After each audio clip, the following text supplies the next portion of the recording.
struggle, everything will be alright. Take one day at a time. It's gonna be. Even though we start right now, the sun is gonna shine. It's gonna be. All right. Welcome to another episode of Hashtag I'm Just Saying. I'm yours truly, MemeMichelle. Thank you guys so much for tuning in. I want you to get involved. I want you to ask questions. I want you to leave your comments. And if this is your first time viewing us on YouTube, we say welcome. Don't forget to subscribe and click the bell for notifications. So I want you to just have a good time with us and join us. Get in the comments. Let us know how you feel. Let me straighten that up. Let us know how you feel. So today we're going to be talking about faith and the effect of the pandemic. But before we get into that, did anybody watch the debates? Yes. Oh my God. Give me y'all opinion on the debates. Anybody can go first. So the vice presidential debate, right? Yes, that's the one I'm talking about. Okay. So I thought it was, I think Kamala did an excellent job. Yes. I think she put Pence on the spot a few times, although he didn't answer hardly any of the questions that the moderator asked. He just answered the questions that he was prepared to answer. Like she asked him a flat out straight question and he started answering with something totally different. I think they were asking about tax cuts and climate change, and he went straight to tax cuts. Like, okay. But one thing I found, like with Pence, he's just as dangerous as his boss, but he's a little more calm, and his monotone, soothing voice is to smooth over the craziness, but it's still just as detrimental. Yep. I say we better make sure don't nothing happen to Donald Trump, because they gonna vote for Pence.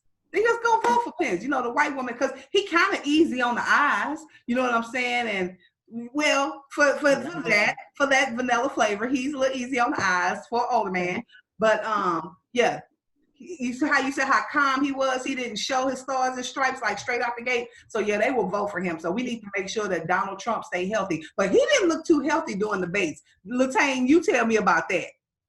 Well, I mean, I just think as a mom, I could tell that he was sick. His eyes were sick, not just the one that was a pink eye. And you've not seen anything of him since then. But he had fever in his eyes. And I've seen my children that were sick when they were growing up, and I could tell, oh, you're really sick because your eyes are hazed over. So I think he was sick. I think that he probably has it, but they'll never say, and they'll hide him away somewhere until it gets well and act like it wasn't anything wrong with him. So so be it. That's the way they want to roll with COVID. Go ahead. So Tracy, you have anything to add before we tell people to get out and vote? No, yeah, I don't. He's just a clown. Another thing is, I don't understand why they keep having these things over there at the White House when they are sick. I mean, it's evident that he doesn't care about everybody else. He's like, oh, I'm far away. Yeah, you are, but like the number of people it takes for them to have like a town hall or something like that, it takes a lot of people. Like the janitors have to clean up after all of those COVID people are there. Yeah. And I just think it's very selfish and self-centered and self-serving. Well, the last one that they had, Candace Owens, is the reason why all those Black people were there. They paid them. And so she has an organization that actually paid them. So, if you tell a college student that you give them $2,000 for showing up at an event and putting a shirt on and putting a mask on, $2,000 pays almost my semester. So, I couldn't see a parent saying, get out there, you ain't gonna vote for him, go get that money. Yep. So, and then semester. Yep. And so that's a Candace Owen event. That's why they're saying it was the Latinas and African Americans, more young people than ever. They paid them, and they found out that they have paid them. So it's going to come down to voting, and that's where it lands. Well, I'm glad to see that they were wearing masks, though. At least. The few that I saw, they were wearing some masks, so that's a start. Yeah, the majority of them were. Well, look, y'all. Early voting starts next week. Get out there, exercise your rights. If you don't vote, that goes for the opposing person. So please get out there and vote. So let's get ready to talk about faith and the effects of the pandemic. I want to start by, what were your thoughts when the coronavirus first hit? Well, when I first started hearing about it, I didn't know that it was so widespread, like so contagious, like you could catch it so easily when they first started talking about it. Mm-hmm. But once I saw that they canceled the NBA, I was like, oh no, this is for real. They have never. And when people were saying, oh, it's just like the flu comes every year. I've never seen the NBA schedule canceled for this. That's when they got my attention. Yeah. And I'm like, okay, so this is really for real. And y'all aren't going back to school, because my kids were on spring break. Like March Madness, I think, was canceled. Yeah. Mm-hmm. And my kids were on spring break, and I was like, oh, this is for real. No, y'all aren't going back. When the NBA starts, we might think about it, but they got my attention, and they shut down everything. Tracy, what were your thoughts when My first thought of was it was something that's far distant, like, oh, it'll never come to the U.S. That's just a China thing or where it originated from. I didn't think that it would come here, but then as it started coming, the first case, Fort Bend County. Okay, well, here's our first case. So then it started getting, real. Then when they sent us home to work from home, it became really real. And then it went from not wear the mask, now wear the mask. And then it's like, okay, well, this is really something for us to really start really looking at. And it's very real. Yeah. Regardless of what our the man in the office is saying, it's real. Yeah. And I know people who, when the first case that came to Fort Bend, was a family member. I found that out. I was like, wow, that is really close. I mean, it was close. And so, and this person's telling me it is very real, and it was very new in the very beginning. So no one really knew how, you couldn't, your loved ones in the hospital. They actually cremated probably some people because you just really didn't know how, they didn't know how to handle it. Yeah. Yeah. Look, Tane, what were your thoughts? Well, because I had a friend who got it very, very, very early on. And at the time, last year, we started praying on Tuesday mornings for 7 minutes. And so back in March, when she got it, she worked at a court building, and she got it in, and she went on the ventilator, and she was on the ventilator for 4.5 weeks. So it was serious for me early March, because I actually knew somebody who actually had it and was on the ventilator. It just wasn't Chris Como on TV or all of those kinds of things. So it was very, very, very real to me on the front end. And she thought she had pneumonia. She went to the hospital. She put something on Facebook, please pray for me, y'all. And that was it. They took her phone. Her kids couldn't get to her or anything. So it was always very, very serious coming out the gate for me. And I was paying a whole lot of attention to Dr. Fauci and Dr. Birx. And then I was like, okay. And then a friend of mine worked for MD Anderson, and Dr. Hahn came out of MD Anderson, and he was over to FDC. So it was a lot of information. And then when Nationwide sent 30,000 people home, and there was nobody working in my company out of the office. And so it was real. I just think that there was a lot of missed opportunities to do things, and it just wasn't the president. It was a whole lot of Black folks still congregating, still not wearing masks, still going to parties, having Corona parties and all of that, taking that mess back to their grandparents, and then they were dying. So I'm all about ownership. Some of the stuff that happened to African Americans, we played a part in, because we would not stop going places. We just kept doing stuff. Then you'd hear about people that went to a funeral and 12 of them got it and 8 of them died, after they told us to stop congregating, after they told us to stop having more than 10 people. So, now, I mean, it's disheartening. It's very disheartening. And I actually know 3 friends who have died, people that are in my phone book, not just, I think 3 people, 3 of my friends are dead. And then I have probably 20, 25 friends who've had it, and they're still not the same.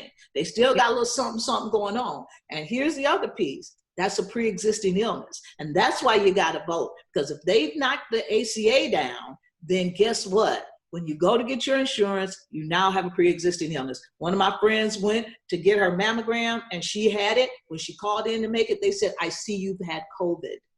Wow. Are you well? Do you still have symptoms? She didn't get her test there. Wow. So, it just changes our life. So I know I rambled, but it's just very, very cool. Because I have to say, I didn't take it as seriously. Well, I won't say I didn't take it. I didn't think it was as serious as it was until they shut the salons down and we couldn't go to work. And then when you said the NBA, I said, oh no, when they start shutting sports down, the big money maker, I said, okay, it's real. It's serious. And that's when I was like, okay, we just gonna have to figure some things out. And that's when the faith came into play. And we'll get into that. And then we kind of pretty much, but if you want to touch on this, we can. How were you affected by it? And you already told me, Latane, that you were affected because you had loved ones affected by it. I was affected by not being able to work. How were you guys affected by it? Just not really truly getting the contact of family that you're so used to, being around your friends and your family. Now, in my house, we had layoffs, that did affect my household. Thank God we good now, but it did affect with the loss of income.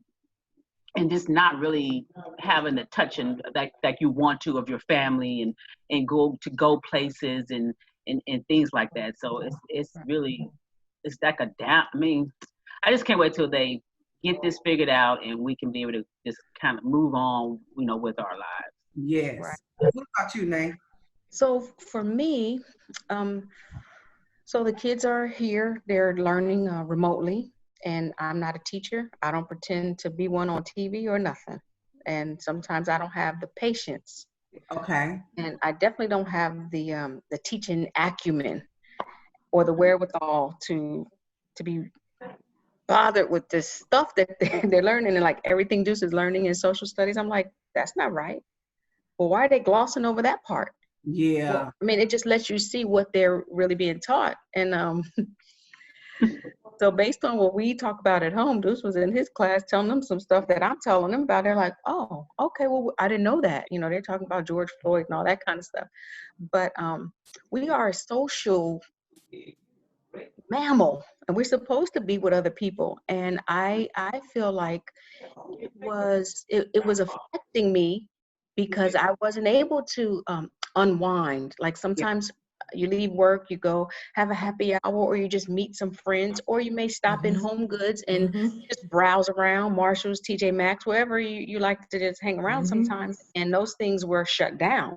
So it was just, and you weren't going out to eat in the beginning. I mean, you're not going out to eat. So every day you're coming home, you stop at the grocery store, you got to wipe everything down. Then you got to come home and cook, and then do the dishes, and then do everything else that you have to do. I just felt like for a long stretch, I didn't really have a break, and I was feeling overwhelmed or exhausted. Like, oh my gosh, I need a break. I got to go outside. I got to see somebody. That was my next question. Like, all 4 of us were extroverts, meaning we like happy hour. We like hanging out with our friends. For people who are introverts, when the quarantine kind of happened, they kind of used to being by themselves. You know what I'm saying?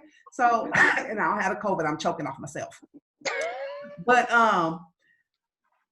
it was very hard for me not to, 1, get a hug, 2, go to a happy hour, sit next to a friend, Either one of y'all right next to me, laugh, hug. You know, you used to sneeze and somebody say, God bless you. Now when you sneeze, they going, You know, it's hard. It's hard out there. So Really, as an extrovert, one of y'all just give me, how did it make you feel? well, it made me overwhelmed. You know, I was praying, like, God, I don't want to say depressed, but I'm just feeling like something is off. I'm not built like this. Now, Yeah. Greg, on the other hand, Greg is happy as a lark. He don't ever have to go nowhere as long as he can watch his little movies and all that. As long as he can watch his movies and just chill out, and he's fine. But me, I'm like, I'm about to go stir crazy. I need to get out of this house. And sometimes I would just go for a ride. I say, come on, guys, let's go for a ride. Take the kids somewhere. We might go to some park and just run around for a few minutes. Yeah. But I just had to get out the house. So I'm gonna ask the married people on the panel. For married couples or those in committed relationships, how did this affect you in your marriage? Because I know a lot of people that ended up divorced, that ended up separated, because most married people don't spend 100% of their time together. You know, work is kind of a getaway. Happy hour is kind of a getaway. So you really get to know somebody when you got to be with them 25/8. That's one side of the coin. On the other side of the coin, you know, I was blessed to, when the quarantine happened, to be here with my mom and my sister. You know, but there were a lot of people that were like, they probably need therapy. They were alone. You know what I'm saying? Like, Right. you can't, alone. FaceTime not enough. They were at home. They couldn't go to work, trying to get income. So that's the second part of the question. Let's talk about the married people. How did you keep your marriage strong during the quarantine? It was early in the beginning. So once I was sent home to work from home, probably a week or two after that, my husband was laid off. So he was in the home with me, and it was times I was like, I'm working. I work 9 to 5. You know, it was like, well, when I'm gonna get breakfast. Well, if you were at work, would I have made you breakfast? No, I'm working. I'm literally on the clock. So it was a lot of that going back and forth, and you know, a lot of like I felt like didn't really understand. I'm working. Yeah. Even though I may be sitting in front of a computer, not doing manual labor, but my brain, I'm working, I'm using my brain. So it's a lot. So it was little arguments and stuff like that. But we end up we just pushed through it. You know. Yeah. He did a lot of golfing though, so he would leave and go golfing. So you know, his time away. But we managed to push through it. What about you, Renee? Okay, so with Greg and I, my schedule for work is usually like 10 to 2, sometimes 3. Greg goes to work, he probably leaves the house about 1:30, and then he's gone through the evening. So it wasn't much different, Gotcha. because he works UPS, he's still going. So it didn't really change the dynamic that we have, because we both were still moving around and going to work. So, Yeah. I mean, thank God for that. But I did tell him we have to carve out some time, like a date night, even if not going away for a date night. Gotcha. So Jackson and Deuce, from this time to this time, you're going to have to leave us alone for a few minutes. We're going to do whatever, you know. And they did. Boom. Now, They understand.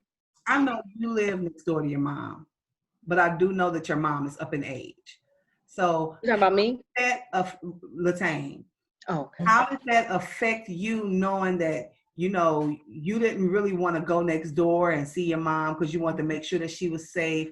You know, your daughter was pregnant. You know, it was a lot going on. So how did that make you feel? How did you deal with that? Well, with my mother, I don't think I really hugged her in forever, you know, because I just don't get that close to her, you know. I take it seriously. I don't want to be the one to bring something like that into the house. I just don't. My mother has a bad heart. She takes a lot of medication. So we talk across the room. I laugh and talk with her. I'm getting ready to set up FaceTime for her on the iPad. so that the kids can call her, because now that they're back teaching and stuff, it puts a whole nother dynamic, because both my son and my daughter-in-law are back in classrooms. And the children are back in Aldine. So there's that. And then with Jessica, having a baby, it was a whole lot of prayer around that, because a lot of the people weren't letting the fathers go in with the moms, but because she was up north, she went to the Woodlands, so my son-in-law was able to go in with her. But I think for me, the missing of the hugs and all of that, but I never stopped seeing my children. And so even during that time, my grandkids, I had bought a swing set and a bunch of other stuff, so that, because they couldn't get outside and they've always had the swing set. So then I bought a $39, 10-foot, 3-foot high swimming pool. You would have thought it was the one that Mark Spitz and Phelps, Michael Phelps, because that gave them something to do. So they would come over on Sundays and just play in the swimming pool and play on the sprinklers. I turned the sprinkler system on, because they needed that socialization with their cousins and all of that. And so, we still got a long way to go. Yeah. And my sister is super paranoid about it, because she has not been out of the house at all. I've been to a restaurant for the first time last week since March. I have not eaten in a restaurant. I have not been anywhere. And only because this agent that I work with was so adamant about taking me to lunch, and I don't want him to be calling my boss, "Hey, you ain't got lunch." So I went, but I was like, we got to go somewhere where we can socially distance or be outside. So we went to the Salada, and the one over there that we go to on I-10, and outside was open. But, I think that because we're in Texas, like when Arizona and Texas got the spike, I think it was because everybody was inside, because they were seeking air conditioning. Whereas now the northern states are starting to see the spikes, because everybody's going inside seeking heat and seeking warmth, because they can't be outside. So they didn't have it. They could be out on picnics and everything else and still enjoy some socialization, where we would have melted trying to do that. So now we can go out and go to a restaurant or something and sit outside, because it's starting to get nice out, and still keep it away. But it's been painful. I mean, and I'm going to say it. There were times that I was depressed. Forget that. You go in the numbers. I remember the day that they said 200,000 people were going to die. I boo-hooed and cried. We were probably at 50,000. And I was like, that's a whole city. 200,000 people wipes out. Now they're saying 400,000. Yeah. I mean, I don't even know. Is Missouri City 400,000 people? I doubt it. That would be like the whole city. I don't even, so those are the things that go through my head, and they make me sad and they make me cry. So yeah, I'm still working through it. So I know your mom lives upstairs. She don't come down. She didn't come down when I came over the other day. Even she didn't come down. But let's talk about faith and the church.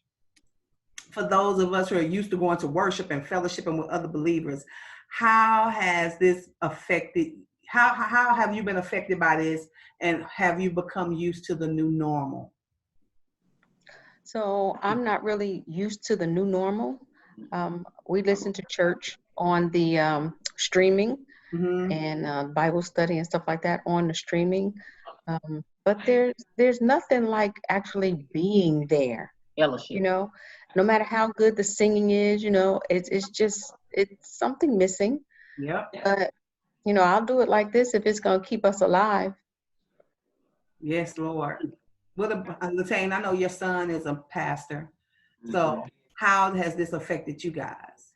Well, the only thing is that he films his sermon either on Fridays or Saturdays, and now we're at Fridays. And so because I do the audio visual for the church, I go down and I hear the sermon. So I have not missed church one Sunday, but it's just me and him.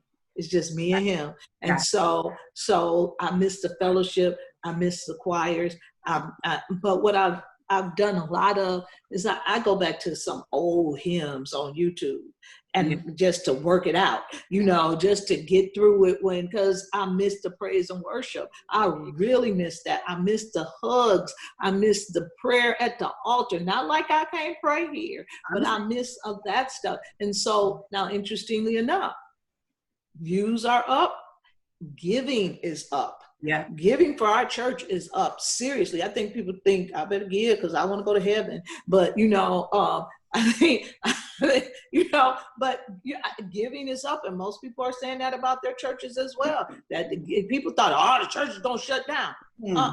I think giving is up because now, a lot of people did go to Bedside Baptist, but they weren't really worshiping that way. Like some people went to church and some people worshiped that way, but now that's your only option. And because COVID was so scary, people were looking for faith. They were looking for relationship. And so they connected with an online church, and people in other countries are giving, not just your congregation.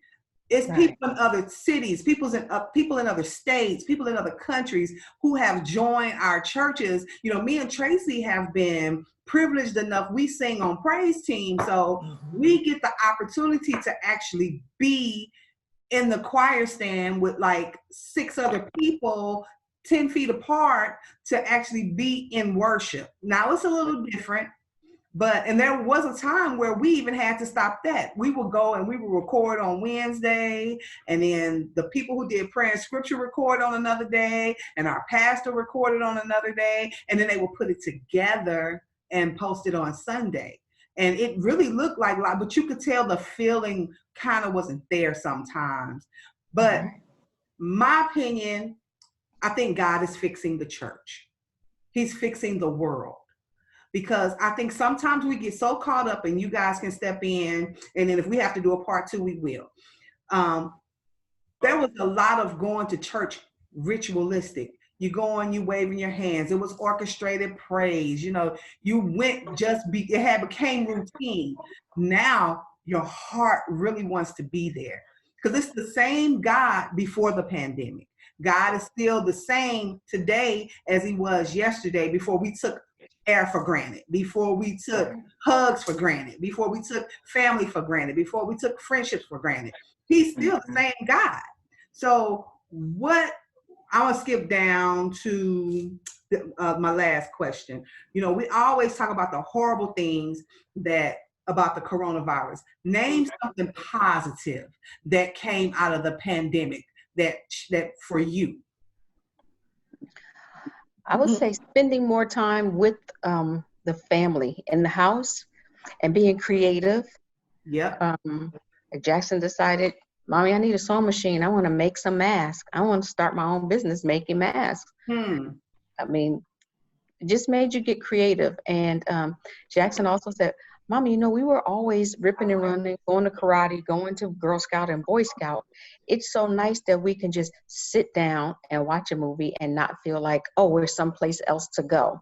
Yeah. So that was, and she liked that we were actually sitting down at the table having dinner more frequently than we had before. Sometimes it would just be on Sundays because you're just moving around so much during the week. But that's what that's one of the good things. And one other thing, I'm not going to take up too much time, but I think that my praying is getting better and stronger, Yeah. And, sometimes God has to do some things to get your attention. Sometimes And go through Yep, I agree, Renee. One positive thing I can probably say is rest. Prior to COVID, I had not just recently started a new company, so working with a new company, so I was doing a lot of hours, and so that's Monday through Friday, and then it was like Saturday. I think I did a little helping a friend of mine on some Saturdays before COVID, helping with their business, and then Sunday would come. Sunday was a full day for me, with my husband teaching Sunday school. So I'm up early at Sunday school at 7:15, and then we're doing both services. And at that time we were, had my mother-in-law, so we were taking her home. So it was never ending, and it's like I just felt like I was never getting any rest. And so when we were sent home to work from home, then the rest came, and it had me no choice but to sit and at home. And I work still from home, and sometimes I have to cut that off, but I'm still able to, when I'm done with that, go and sit and rest and relax. If I'm outside on the back patio, we did a lot of date nights on the back patio, but it gave me be able to rest. And I think that was one thing I was screaming like I needed, dire rest. What about you, Lupita? So I started a little project of getting up every day at 5:30, 6 o'clock and going to HEB and standing in line to buy a Lysol. And so I have a whole stockpile for people who didn't have it because everybody couldn't get up at that time and go get it. So I've been able to bless teachers. I mean, they buy it because, check it out. I ain't trying to get rich off of Lysol, but the money go back to the pantry. So, but I kept Lysol. I gave some to the folks at Lake Jackson, so I met a really nice friend. Her name is Charlotte. And we got this little network. It's 3 of us or 4 of us, Renee, Charlotte, and Lynn. And one was furloughed and hey, Tina. So one was furloughed and the other one's retired or was off. But we were texting each other, okay, Lysol at the HEB at Aliana. Okay, then everybody get in the car and we go stand in line at 5:30 for it to open at 6 or 5:20 because there was a line and people would run and it was a whole big old mess. And then I'd be like, y'all don't want none of this because I'd be like running and I'd be running faster than them. So just stop it. Don't try to erase me. And but I have a new friend, but I've also been able to bless people who needed wipes and Lysol and all of that. I'm still using my Clorox. And if you know people who need it, I just took some more to the nail salon. They buy it because everybody can't get out and do that. Everybody can't go stand in line at the Costco or the Sam's. And so I know well in advance who got Lysol, who got Clorox wipes, and that's what came out of it positive for me. Hey, girl. Well, who has Lysol then, Latane? Who has Lysol? Because that's what I'm looking for, Lysol. Who has Lysol is Lowe's has Lysol. But the positive thing for me is I started walking a lot, going to the park because I couldn't go to the gym. Before that happened, I was going to the gym like 5 days a week. And I started seeing families out having picnics and I started seeing kids riding bikes because, normally all they do is play video games. I start seeing family structures become stronger. I got to spend so much time with my baby sister because we live together, because we're both in the beauty industry. So it was just a great thing to be with her and my mom, like 25/8. I was cooking every day. All I was doing was eating salad before that. I started cooking for my family every day. And I hate the cooking. And you got to see Paris. Yes. And a lot of people who, like, I told a girlfriend of mine, I won't say her name because she's not on the show. She just had a baby. I said, the positive thing about the pandemic for you was you just had this baby and you was able to spend an entire year pretty much with her. And because she's a principal, so she got to spend an entire year. She got to see her first steps. She got to see her talk. She got to see all that. So my last question. Quick. One thing, can I add? Yeah, you sure can. Okay, I'm trying to turn my screen. Okay, turn it. I have Lysol. Yeah. Oh yeah, I need Lysol. I need some Lysol. I need some Lysol. I'll meet you at Aliana. I'll meet you somewhere. Where I need to meet you. So people that just around the corner from Lysol, hit inbox me so I can connect you. You're gonna have to pay for it. She ain't donating it, but she can get the Lysol. Tracy, you got my number. I know where you live. I can meet you. And I'm at Aliana HEB a lot. So I'm serious. I've met people around the big cans. I'm doing $6 little can, $5 wipes. I'm and just the hustle. We as a people already had the hustle, right? We already had it in us, but now I hustle because I was hustling. Because when I couldn't do no hair, baby, I had to figure something out. because I wasn't. Well, but see, this was really for my daughter and my I know. son-in-law. That's how I started, because they had to go back to school. And I was like, y'all gonna need some Lysol up in that bad boy. But, you know, but then I started seeing other people who don't get up. And I would get up. I don't care. I'll be at the Lowe's at 6 o'clock in the morning, you know. So now I'm good. I just want to help people. I just have it, and I want to help people. So there's that. But Tracy, you got my information. You can send it to Renee. I'll text you. So look, I'm gonna give. I got 5 minutes before I try to make it to where I need to go. Right? Oh Lord, I had an emergency come up. But how do you hold on to your faith? Give me about 30 seconds apiece. Just like what? Because we're talking about faith during the pandemic. What helps you keep your faith? What encourages you to keep your faith through all of this? Because it's getting better. The numbers are going down. Yeah. We got to see the light at the end of the tunnel. Where do we start with our hope? So Renee, you go first, then Tracy, then Latane. Well, I'll just say that I can't think of a time ever when I asked God for something and he didn't deliver. Yeah. I cannot think of one. So the same way he worked this other thing out, he gonna work this thing out. The same way he came through before for me in just in the nick of time, he's gonna work this thing out. Yeah. And I just believe it because that's what I'm used to. And I always tell my my sister-in-law that I know I'm God's favorite. I mean, it just seems like I am. Yeah. What about you, Trace? Just piggybacking on that. If he did it then, he'll do it again. Yeah. And I've always stood on that. My faith has never wavered because God has not changed. He's God. And so he's done a lot that has brought me through a lot. And I just can't do nothing but continue to keep having my faith. Yeah. What about you, Latane? Just constant prayer. I mean, you talk about pray without ceasing. I hate my little thing to keep coming up.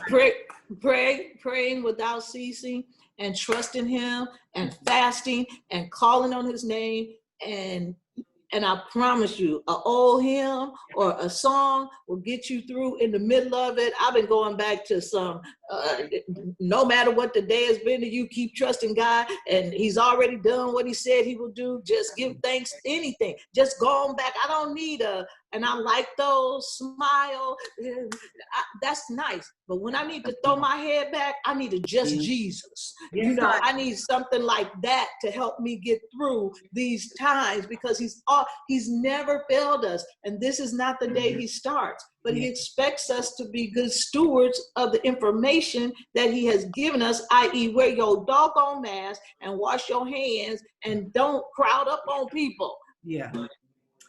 I agree with each and every one of you. And I just say that God will never leave you nor forsake you. And have you a connection of friends where when it does get rough, you can pick up a phone or you could FaceTime, you know, and just know that it's gonna be okay, that we're gonna make it through this. I've never had a feeling where I thought there was something gonna happen to me, my family, or any of my friends. You understand? My closest friends. I've always had this sense of peace.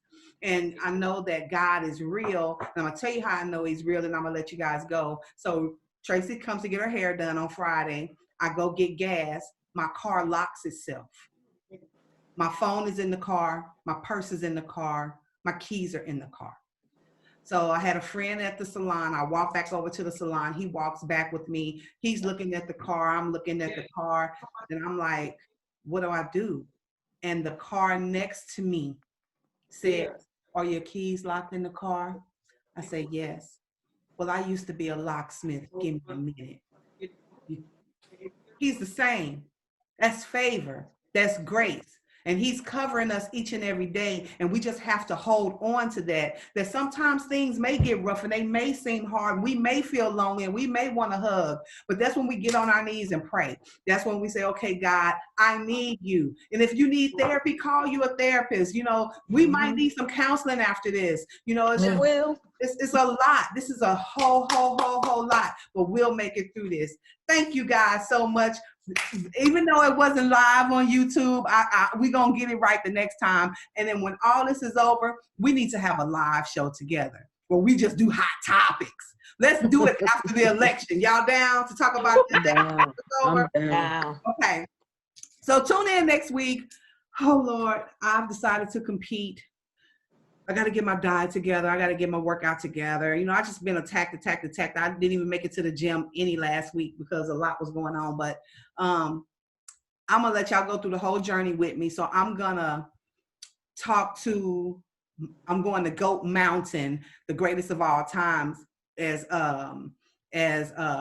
Kobe Bryant would say, when he wanted to really learn about basketball, he said he went to Goat Mountain. So he went to everybody that was the greatest in basketball and sat down and talked to them and asked them what would they do and asked them what steps that they take. So next week, I'm going to Goat Mountain. I'm going to every champion in the bodybuilding industry that I know and sit down and talk with them as I start my journey. So I want y'all to tune in next week. Don't miss that.